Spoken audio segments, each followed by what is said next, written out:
economies of scale, because that's what happens in Northern Africa and Morocco. Morocco assembles vehicles for basically the European market. Okay. What happens in South Africa, like I told you because I've been there, the Ford plant in Silverton in Pretoria in South Africa is building Fords for the entire world. So Mercedes plant is doing C-Class for the entire world. So they're able to do such a volume that the price is down in South Africa. Yeah. So if you're thinking about that from our perspective, part of the reason why new showroom cars in Kenya are expensive, we're in a bit of a catch-22. The volume of the sales is low. So for guys to be able to make their ends meet, the price is high. But part of the reason why the volume is low is because the price is high. So it's like a circular. So we are caught in that cycle at the moment. Yeah. So what we need to, like I was saying, we need to put a structure in place to make sure that we're able to manufacture not just for the Kenyan market, but for either now the entire EAC. So are we also now are we assembling left-hand drive cars for Congo, for Rwanda, for the other markets now, so that now that factory has the capacity.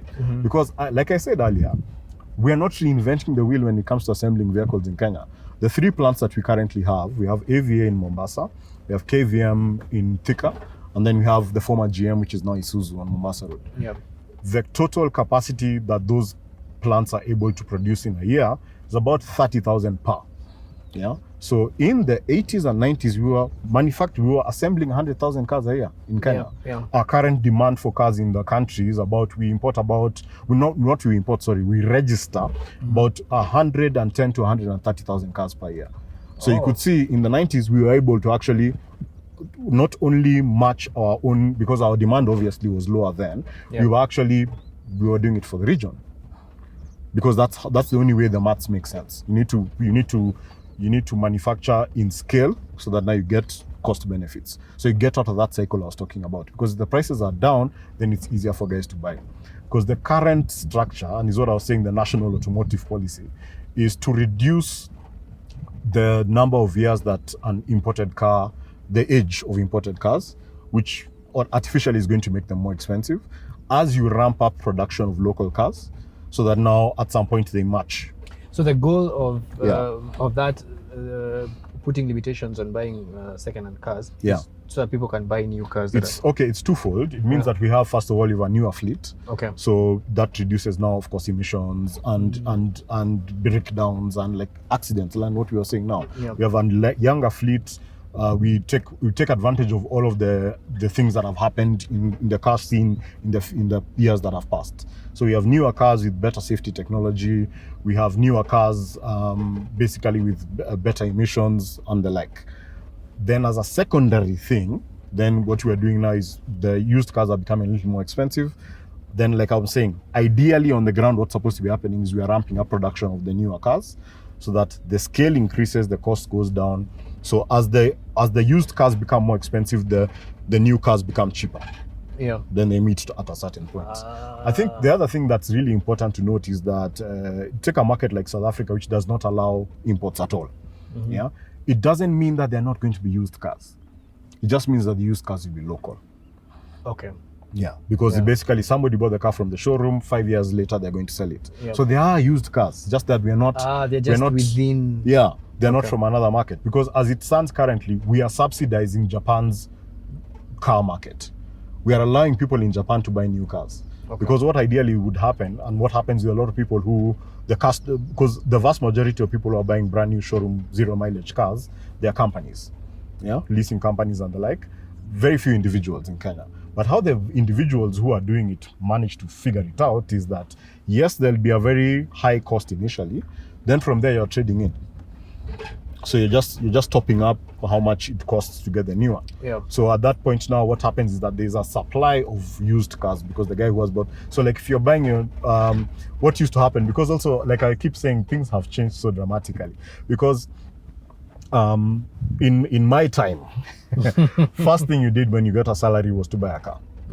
But now with the rise of ride-hailing apps, people are delaying the purchase of their new car. This is not something that's happening just in Kenya, but it's a trend that's happening globally. So you'll find that for a lot of people, their first car is not a cheap economy point A to B.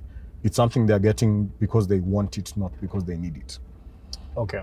Yeah, so you're finding that a lot of people are buying premium cars as their first car. Yeah, so technically, we need to keep that in mind when we are thinking about which cars we are going to be manufacturing in the country. We're keeping in mind the fact that a lot of people, so can we be making, let's say, the vast majority of cars that are going to be used for ride hailing? Yeah, because a lot of people are not going to buy their first car, they're going to buy a small economical car as their first car. Most people, they'll be using a cab, which makes a lot of sense. When you do the math, it actually might be cheaper to take a cab if you're not in a sales job where you have to do, like a lot of traveling. Yeah. You're just going to the office and going back at the end of the day.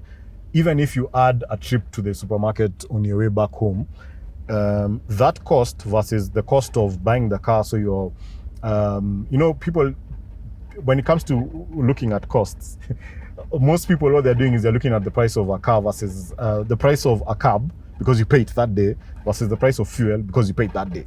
But you're not figuring out, like, you have maintenance, you have insurance, the car itself costs money.